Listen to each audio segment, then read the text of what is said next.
All right, good evening, everyone. It is 8:08 on this, if you can believe it, Wednesday, July 9th. Thanks for joining us for tonight on Wave Extra with myself, Jose Sosaya, Dusty Baker, holding down the fort on the other end of the desk. And we're going to start things off just looking ahead to, something that feels quite appropriate for summertime. Dusty, we're talking golf, despite, the heat that you've had to endure out there on the course. But hey, it's when the weather is cooperating and the sun is out and you're talking some pretty high-level golf out there. And so we're going to show you a little bit of what we've been able to see for a couple of these players just as they get themselves familiar around the course.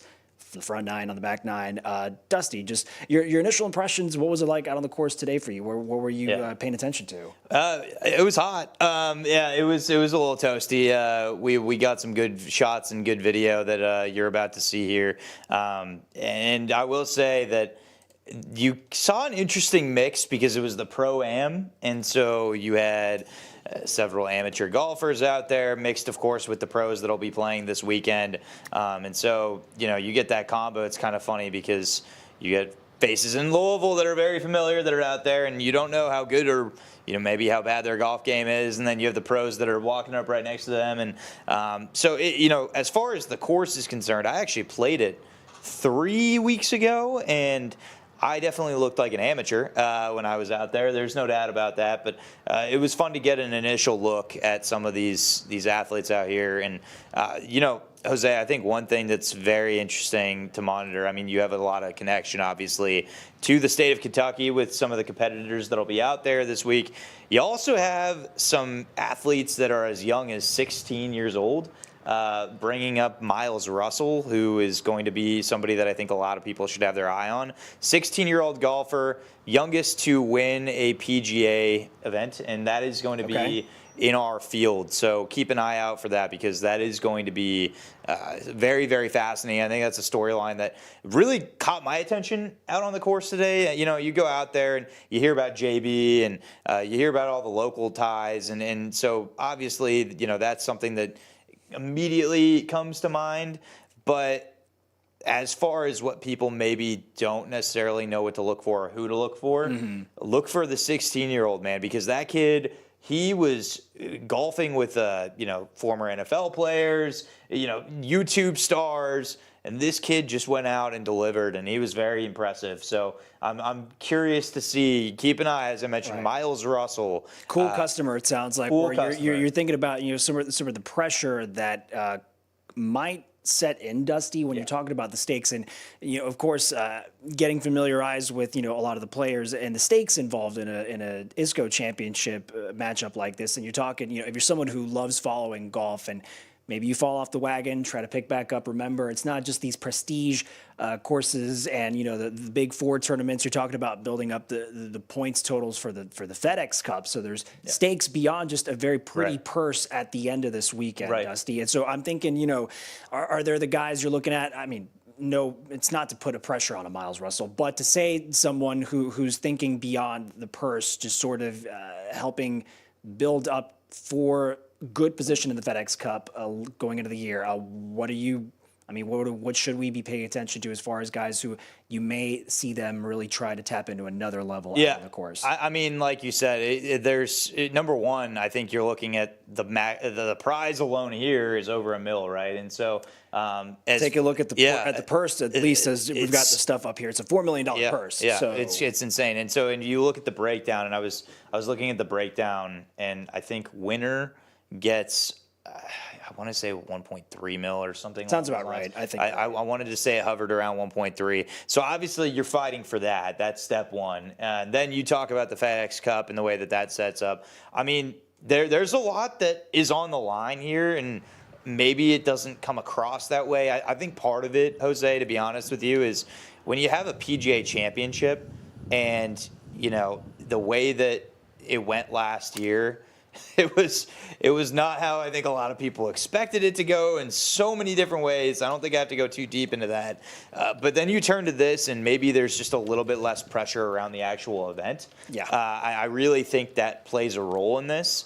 And so I'm curious to see what goes down. And, we're watching right here JB Holmes, former Kentucky Wildcat, who's making his return back. He mentioned that he's not necessarily getting out on the course as much. He played 11 events last year.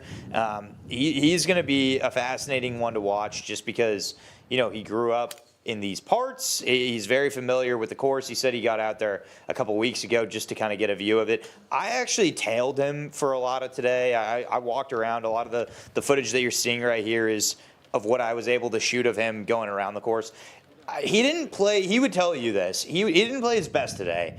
A lot of it, though, was feeler play as far as getting a feel for what works on this course and a lot of observation. I noticed that after every single hole, he would take a moment and stand there and just kind of address the hole from the back end. Okay. I thought that was fascinating because, if you're an amateur golfer like myself, you basically, if you have a bad hole, you immediately pick it up and want to walk as far away from that hole as possible. No, I mean, he analyzed it. He took multiple shots to really get a feel for it. I noticed that on hole 8. Okay. Hole 8's going to be interesting to watch because a lot of what he was getting out there, he was driving it a little to the right. He mentioned that he hasn't been hitting the ball nearly as well contact point as he has in the past. Okay.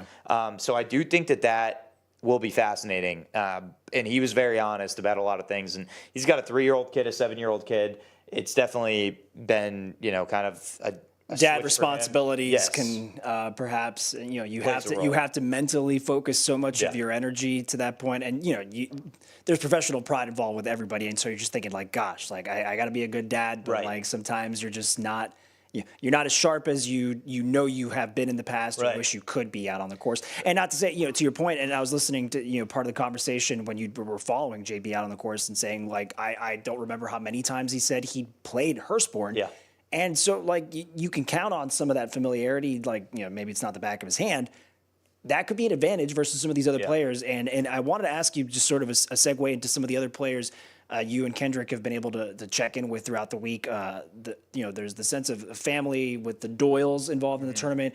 A name like, a Steven Stallings could be someone. Right. I'm just curious, in a sport like this, when you're playing courses, and there might be well-known to players in a region, for example, the Louisville players might talk about places like Hurstbourne and Valhalla and Seneca or whatever. Right. But for a crowd that wants to go check out this kind of place, do they cling to the big names or the names that they're familiar with because they're hometown players? It's gonna be the latter of the two, and I can tell you that just because, Justin Thomas is a huge name in the sport. Huge name, but like the way that he was received during the PGA Championship just a year ago, I think it's a perfect explanation with what you can expect to see here. It's going to be, I would assume, and I don't think this is a crazy assumption, it's going to be Cats fans are going to be rooting for Holmes, right? You're going to have all these former Cards and St. X players that they're going to have U of L alum and St. X alum like rooting for them out there. And JT last year, the crowds around JT were insane because it was a moment, right? It was a special moment. And so, yes, I get that this isn't the PGA Championship, but it's easy to revert back to looking back 1 year ago and seeing how, a professional golf tournament turns out here and how it was put on and minus all the dramatics of it all. You see what the crowd's response was to JT. So they latched on to somebody that was local, right? That's what it was. They latched on to a local athlete that meant a lot to the area, that means a lot to the area. And they're going to do the same thing here. I definitely will not be surprised when that happens. There probably will be a few, faces that they'll additionally learn to root for. Let's be honest, Jose. A lot of these names people are learning for the first time. They're not household names yet. Yes, exactly. And so because of that, that's why you watch, right? You watch to learn, you watch to grow. I almost view this in a way as like if you were going to a concert down the road, necessarily not like at a massive venue, but you look at like the Grand Ole Opry, right? And like those are obviously professionals, talented, and you never know exactly what's going to be in front of you. JD Shelburne this past week, talk about local guy, making his debut. Shout out to JD for that. All you're looking for, like a JD, is like the stage is A, means so much, B, is built on acts that, you didn't know were going to become superstars. They had to get to this point and kind of introduce themselves to the wider world. Yes. Maybe Hersport becomes one of these platforms where among the circuit for pros, up and coming pros, it's like it's a coming out party. Yeah. Why not? Like, because then you get to a place where like now all the thing that's missing in your resume is a PGA championship, is a British Open, is a Masters at some point. Exactly. And I think just off that point, you're looking at guys that are capable, right? Like that's the other thing. These guys are very capable of going the distance, and maybe that opportunity either hasn't presented itself well to them or they've come up just short. Maybe it's just that they're starting out, right? Like I mentioned, you have the 16-year-old kid. I'm really highlighting him a lot because I from what I had been told today on the course, it was a lot of new information to me. And I would be lying if I said that I knew a lot about him going into even the day. And numerous sources, numerous people coming up to me saying, if there's somebody you should keep an eye on, it's the 16-year-old. And I mean, when I was told that, I'm like, okay, I'll check it out. So I caught him on holes 6, 7, and 8, I believe is where I caught him, or it was 5, 6, and 7. I can't remember exactly. It was in that range. And this kid can't be weighing more than like 130 pounds. Like, I mean, he's got growing to do. He's physically. 16 years old, but his mechanics and his maturity. I've seen some of what he said the other day. He was made available, and I heard and saw what he said, and he's acting like he's been in the tour for 25 years. So I'm very fascinated by Miles Russell, and we'll see how that plays out this weekend. But as far as what you're going to see here, Jose, you're going to see a mix of all sorts of backgrounds. I think that's the other thing that's fascinating. Okay. You're talking about guys that all want to take that next step in their career, and this is a golden opportunity to do that. And who knows? It may not be quote unquote household names right now. Who's to say that this isn't the launching pad for one of them? Or who's to say this isn't the first of many potential victories, right? That's why you watch. And so we're always going to have somebody grow and develop in the game. Like Scotty Scheffler didn't come just in the middle of nowhere. It wasn't a bolt of lightning, and I did not want to necessarily have to put a pressure for the way you're describing our 16-year-old and like saying, you know who the story is about when they were a child, and it was this sort of the story of a prodigy coming to revolutionize the sport. And that's why I'm not going to say the name out loud, because this is a me thing. I don't want to ever have to, verbalize that kind of pressure on somebody, because guess what? Because that's the player who then gets someone like us in the sport of golf. And so it's just like it becomes a learning experience. It's just like learn about yourself, learn about how you're going to overcome a bad shot, a bad read, something hooks, and just it's easy for us to say because it's fun watching it from the side, right? So that's why you could read my mind and saying like, I'm excited because you've told me about this kid now, and I'm just like, now you have something to look forward. Do not heap those expectations. This is just about getting your foot in the door with the tournament like this. I wish I could show you some highlights of him right here. It's just JB's great. It's just sort of like, but this is who you're able to follow today. This was the big follow. We have some, and I might be able to send some video out so that we can actually see him, because there is some really just beautiful footage of this kid's swing. Super special. You could tell that regardless of how he does this weekend, I mean, there's some talent that's brewing. I don't know, Jose, like we'll do a live thing right here. If you can actually see maybe if there's because what everyone's not seeing, it's seeing off camera right now. Just sort of trying to find whatever project. Do you normally save stuff on the projects folder? I sometimes do, but what we clipped for our 7 o'clock show, if that's accessible. Actually, I might be able to find the file. Yeah, if we have something from our 7 o'clock available, or even from our 6 o'clock, I definitely can show these people the magical swing that is a 16-year-old swing that is going to be better forever than what this 30-year-old right here will be able to accomplish in his lifetime. I mean, man, it's fascinating. this 30-year-old, of course, being me, I will never. I could only dream of having a swing like this. There is the package. Yes, let's pull that up. Let's pull that up. I so- think will allow us to talk over that package, Jose. Okay, mildly so. Okay. I could mute over some of the audio. Yeah, let's So- mute over that so they can see, because I want them to see some of the pure swings this kid has. Don't you guys love tuning into Wave Extra and realizing this is sometimes the beauty of This is ad-lib, improvise? Ad-lib, improvise. Give the people what they want, man. That's what we're here Found for. the file. All right. Apologies so- if it talks over us here. That's not the purpose of this. Okay, I might just mute it or keep it very low. Yeah. See if you can mute that, and let's see if we can chat over it. Okay. Is it muted? So there's a little bit of a music, and I'm going to lower you down. He's So beautiful. Walk us through the players we're seeing, if you can. Yeah. So first of all, you're seeing the Pro-Am players, and there's one right there that obviously you got some pros that are mixed in with the AMs, thus the Pro-Am. We had a chance to speak with Joey Wagner, who at this point, if people are watching, I'd imagine 100% know who Joey Wagner is, but does so much work here in Louisville and obviously businesses that he owns, his own company. I mean, he's done a number here in Louisville for the better. So Joey Wagner was out there as one of the Pro-Ams. Here's the kid right here, 16-year-old. Oh, and he's a lefty, too. He's a lefty, and Shades of Phil. just some pure swings.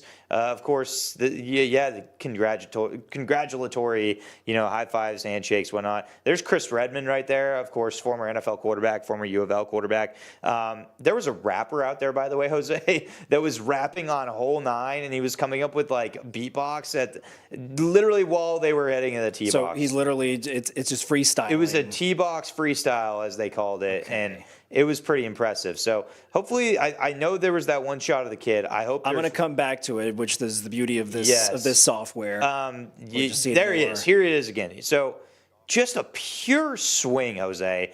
I'm fascinated by him, and the best part about it, if you can go back to that first clip, yes, because there was something so I'm that gonna I pause noticed. it. So I'm going to pause it really quick. Yes.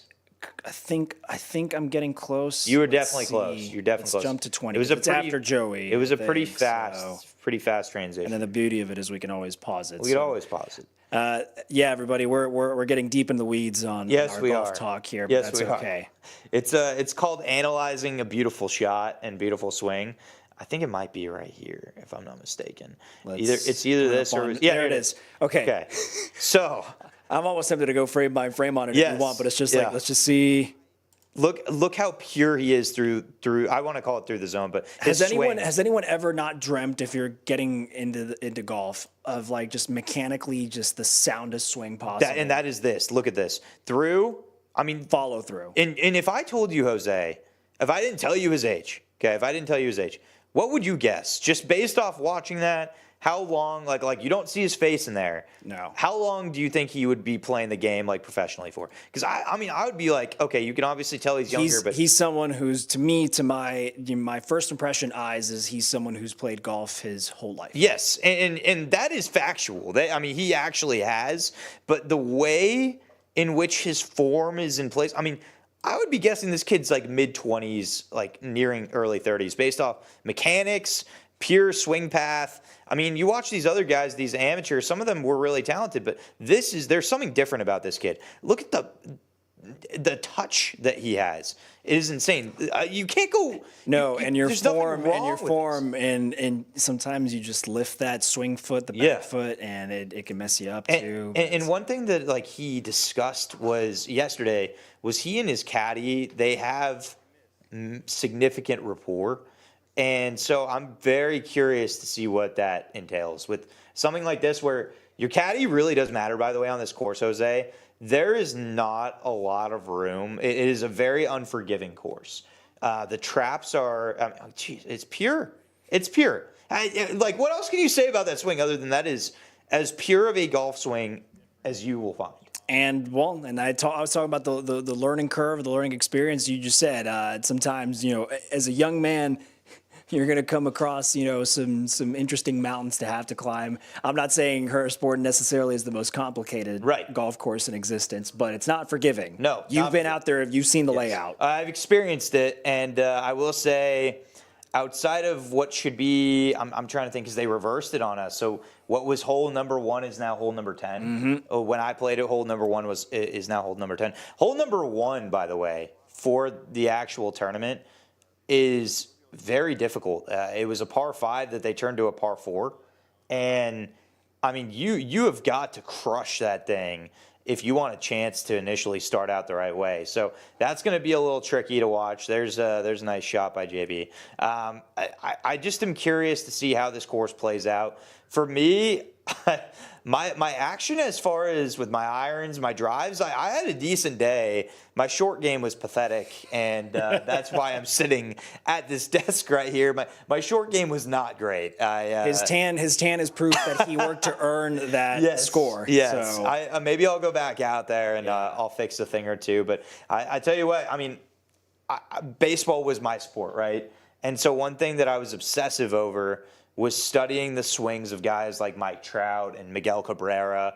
I would say nowadays, if you're not studying Ohtani's swing and Judge, what are you doing? But when it comes to golf, if you're watching any of these guys out there, you're watching their path, their swings, the mechanics. I mean, you watch a 16-year-old, you watch a 46-year-old.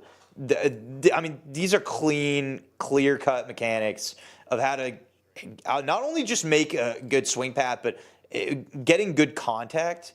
Your actual, club path is super important, and very fascinated to watch how this all goes down. By the way, giving a shout out to Joey Wagner because, and I did it on the news, he had a gorgeous shot on 18. Absolutely beautiful. He probably should have eagled it, and he just barely missed the putt to eagle that. And I know he's a little frustrated by that, but he had a pretty good day from the looks of it. And man, it was very toasty outside. I'm not gonna lie, Jose. That's why I look like I'm a fried. I don't even know. I don't know what you'd call it at this point, but it was mildly seasoned. That's what we're gonna call it. Okay? Yeah, and some Salt Lick barbecue rub. That's what they put on me. Real quick, since I know the week's only gonna get busier, Dusty. So what are you gonna be up to? I know that just means so, folks. If you can always follow Dusty as he's gonna be sharing all these things from out there at Hurstbourne. And so how are you seeing your days kind of play out?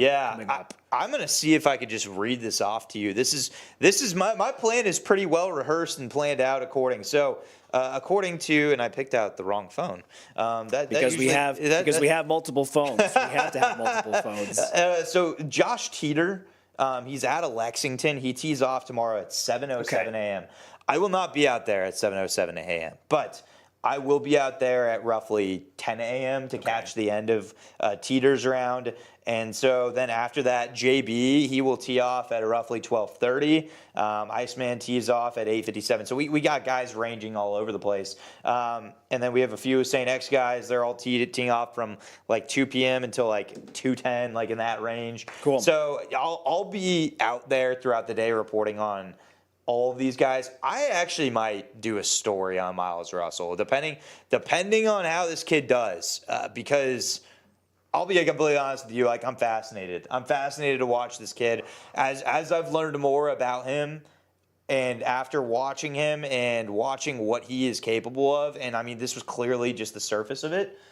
I mean, he could be one of the future faces of golf for the way that he's playing. So because of that, curious to watch him. We'll see. Yeah. Impressive praise. Yeah. All right. Well, he's going to go get some rest. Appreciate you. He wants to get ready for, of course.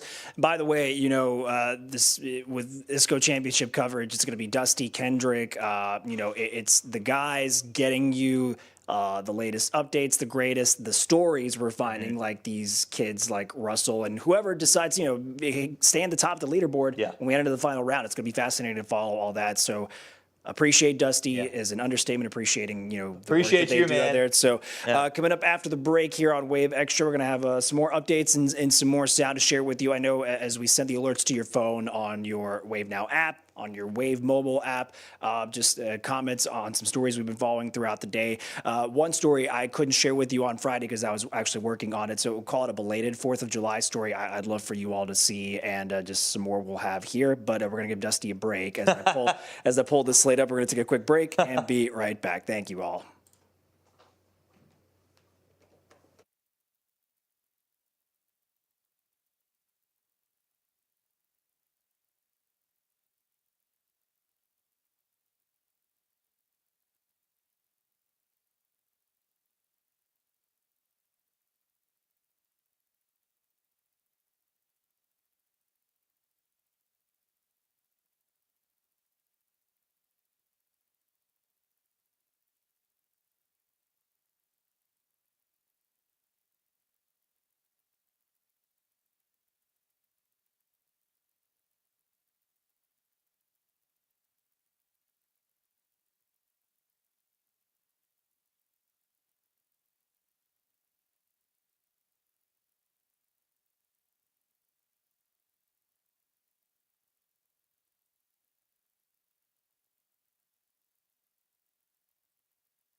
Hi, everybody. Welcome back at 8:34 here on this Wednesday night. So what I wanted to share with you was just sort of a longer pieces of an interview our Wave News crew was able to get earlier today with Louisville Metro Police Chief Paul Humphrey. And so this is referencing actually to two cases, both stories which we've been following. One we actually learned today, a second's kind of been an ongoing homicide investigation, but I want to play you these pieces of Chief Humphrey's answers in just a bit. In the first story, it actually involves two investigations that he wanted to highlight. The first of which you're going to hear him talk about is something from earlier this week where they said that police got an anonymous tip saying that kids had guns in a home that was on South 20th Street. So they obviously decided to take a look at this. When officers went to search the home, they found these guns and they charged three teens who they say apparently each had a history of violence. And if you've heard and followed our coverage when talking to Chief Humphrey, these are, very reoccurring press conferences he has, but he's very much had a public comments and discussions on this theme of summer teen violence in particular, and that's something that he wants to tackle as far as the resources that he has available to him from Metro within the department. And so, yeah, he says the city's trying to tamp down particularly on this kind of teen gun violence. And so I want to play for you some of what Chief Humphrey had to say regarding that right here. One of the cases I'd like to highlight is Second Division Impact. Had a case, I believe it was just yesterday or the day before, just yesterday, where they got an anonymous tip that several juveniles had weapons. And so through the course of the day, with the assistance of the Second Division Patrol, Second Division Impact, and SWAT, they ultimately conducted a search warrant in the 1300 block of South 20th Street. You can see the guns that they recovered here along with drug paraphernalia and marijuana. In this case, we're talking about one adult and three juveniles being arrested and getting these guns off the street. We've talked about juvenile crime in the past. We know it is a source of frustration, not just for the police department, but for the community. And we're going to continue to do what we can. We need the community's help in dealing with juvenile crime. Ultimately, it is the parents and the community's responsibility to take care of this. You need to know where your kids are. If I had mechanism to deal with parents better, whose kids commit violent crimes or are caught in doing these types of crimes, I would prosecute parents all day long. But we have to do something differently in this community when it comes to dealing with kids. It's extremely frustrating, and you're selling these kids short. You're putting them in a position where their potential, their future is already cut short because of the activities they're involved in. And we want to make sure that they have a safe, healthy childhood where they can grow and be prosperous and be a part of a vibrant community that we're all proud of. So I'm putting that call of action out to the community, to parents, to neighbors. Get these kids in line. Make sure you know where your kids are. It is unacceptable if you don't know what's going on in your 15-year-old's life. Plain and simple. Another great piece of work in collaboration between some of our investigative units, our specialty units, as well as patrol. So a carjacking happened just yesterday also around Preston and Outer Loop. It was immediately assigned to the robbery unit, where Detective Ashley Schaefer took lead in the case.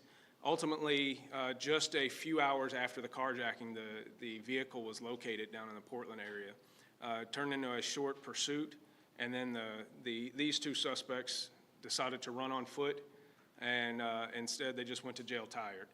So another really, really good example of collaborative police work, proactive police work, of officers who are out there looking for bad guys, and these couple of guys who were preying on our community, and hopefully justice is served and keeps them in jail for an extended period of time until they learn how to play by the rules. Another case I want to give a shout out to and a highlight to is this homicide arrest that was just made over the past weekend. This is an amazing example of long-term collaborative work between all kinds of units, between patrol, RTCC, that's our real-time crime center, digital forensics unit, homicide, SWAT, air unit, flock. I mean, it was absolutely amazing to see the collaboration and the work in conjunction between different units and technology, and the use of technology in this case, to bring these people to justice. So right there, you heard Chief Humphrey discussing that final investigation pertaining to that homicide, and I have some details for you, at least where they say this happened. It was a man who Chief Humphrey will talk about in this next clip we're about to play. Who it seems Chief Humphrey and police had been familiar with him because of prior run-ins with the law, but nonetheless, that he was shot and killed in a car on West Chestnut Street back in April, and so we know one of those. Suspects for police at some point and then arrested, charged with complicity murder. So we at least know from over the weekend that it was about an arraignment hearing, is from what I understand. They set his bond at $500,000. He'll be back in court on the 14th. So that defendant suspect is Maurice Hurd. There's another man tied. Police say his name's Joseph Coggin in the death of Wayne Woods. But what you're about to hear Chief Humphrey discuss sort of in depth is the investment in what's been a collaboration approach from different departments within LMPD at different levels within the justice system to at least, dedicate resources to try to find justice for grieving family members for this case. So we'll play that right here. I think this is a really, really good example so that people have an understanding of what all goes into prosecuting a homicide case. Understand that we get one shot at prosecution. That is it. If we go forward with an incomplete case and we blow it, we've blown the justice system and service of justice for that family forever. And so we want to make sure that we're doing the work the right way, complete, and get it done right the first time. Another thing that I'll point out on this is that you may be familiar with the homicide victim's name. We are. We've been dealing with that victim for the better part of 20 years. It was predictable based on his lifestyle what was going to happen to him. That being said, look at the amount of time and resources and effort and energy of the entire police department, along with the community, to bring justice to the people that killed him, to bring justice for that family, to make sure that even though he was involved in all kinds of things that ultimately led to his death, that we still put, this is probably, when you look at all of the technology, all of the person hours invested, you're probably looking at well over several thousand person hours of time, and probably close to $1 million investment when you add everything up, just to get to this point. This is not including what will continue to happen with DNA and the prosecutorial process and everything like that. And this is a person who has cost our society so much money over the years and so much pain, and we still put that amount of work into making sure that his killers were brought to justice. That's what this department is about, and that's the good work that people do every single day, and it's absolutely amazing. And I understand, I get the question all the time about cold cases. I understand, I can't imagine the pain that some of these families go through when they lose a loved one, but I hope this illustrates to many of you the amount of effort that we do put into solving every single one of these cases.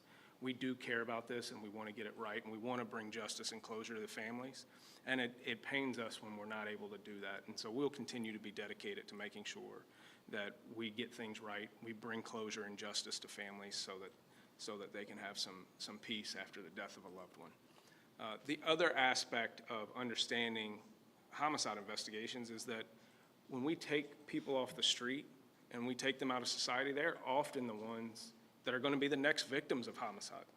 So that is part of the process of disrupting and interrupting that crime cycle, because we know somebody is going to come after them eventually, and that cycle won't stop until ultimately some kind of justice is had. And so that's a big part of this, is making sure that we interrupt that crime cycle. So one of the other cases that I want to highlight before I open it up to questions is the Crystal Rogers case in Bardstown. I know everybody's super interested in that for various reasons, but I will point out that our digital forensics unit and Detective Tim O'Daniel did an absolutely amazing job in that case. And from my understanding, that case probably would not have been broken if it was not for the assistance of our digital forensics unit and Detective Tim O'Daniel, who did an amazing job of making sure that they got information together and data that was critical in the prosecution in that case. So again, longer in context comments from Chief Humphrey there talking about, of course, their break in the homicide case, that final comment on obviously the story that you all on Wave Extra have been following, day in and day out with us. And we were there as part of the team in Bowling Green for the verdict for Brooks Houck and Joseph Lawson in the case in the presumed death of Crystal Rogers. So that even garnering a comment from Chief Humphrey because of Officer O'Daniel, who offered that testimony on cell phone data for the prosecution's case. So worth noting that as well. We're going to take another quick break here on Wave Extra. And before we go tonight, I wanted to share with you a story I was working on Friday because I just wanted to share this incredible story of a local man and supportive wife, and really timely sort of appreciation for the life-changing decision he took to have freedom from pain, and just what he was able to find with some support from really good doctors in his own community. So we're going to take a quick break. Be right back here on Wave Extra.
All right, everyone, welcome back to Wave Extra. One last thing for you tonight is a story. I'm glad I was able to meet such very kind folks who had to go through an unfortunate situation. If anyone has dealt with sort of chronic pain, no matter what age you are in life and your circumstances, just when that prevents you from living the life you want to live and doing the things you love to do. It's debilitating. It's depressing. You're going to hear that from the man you're about to meet. It's Charlie Hinckley. We got to spend some time with him and his wife Debbie, because his story, as far as this is concerned, was just increasingly painful feelings in his back and the condition. He just wasn't sure what it was until he was able to sit down with doctors at Norton Leatherman Spine Center and just sort of what this particular surgery did for them. And, the memories that it's now affording Charlie being able to do as he moves forward in retirement. And we felt like, given the big trip that they'd been saving up for all this time, was something that felt very patriotic to Charlie, that he really wanted to share with us. So I wanted to share that story with you tonight as we wrap up on a Wednesday. How are you feeling? I'm feeling absolutely wonderful. I pretty much am walking 4-5 miles a day.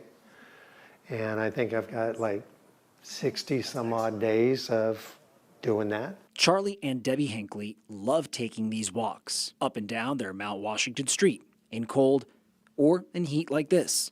They also love putting miles under their belt.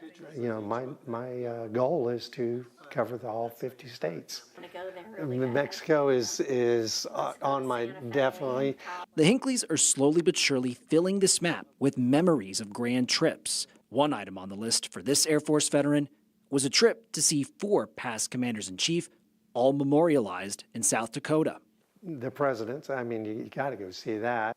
I think your retired people are very patriotic. With bags and tickets ready, the Hinkleys hoped to see the sights last September.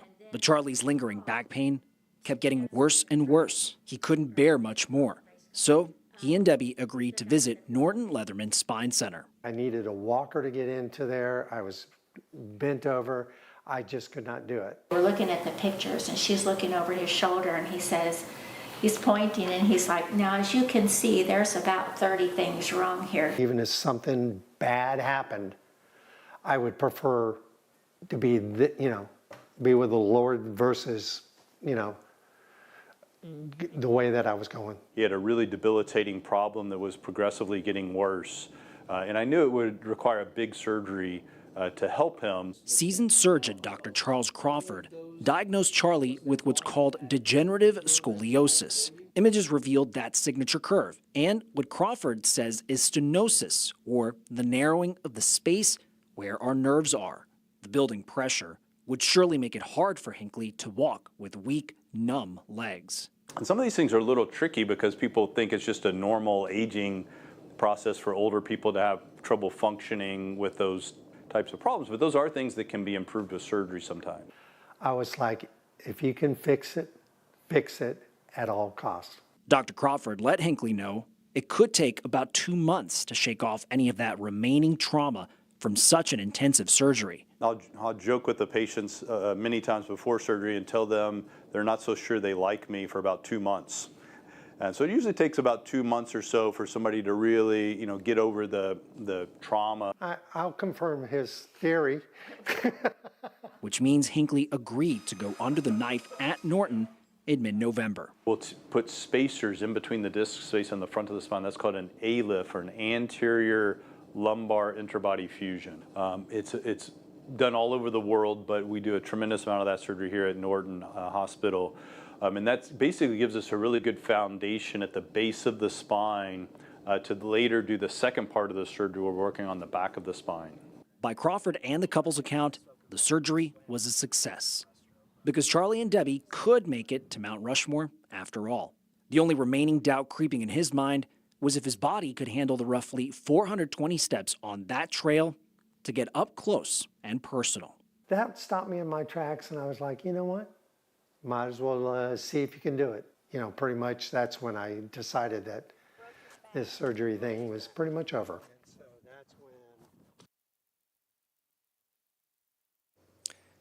And based off of that success and feeling great, Charlie and Debbie let me know pretty much short-term on their schedule is to looking at cruises, going to visit the kids, grandkids out of the West Coast, and just hoping to add much more to their map full of memories.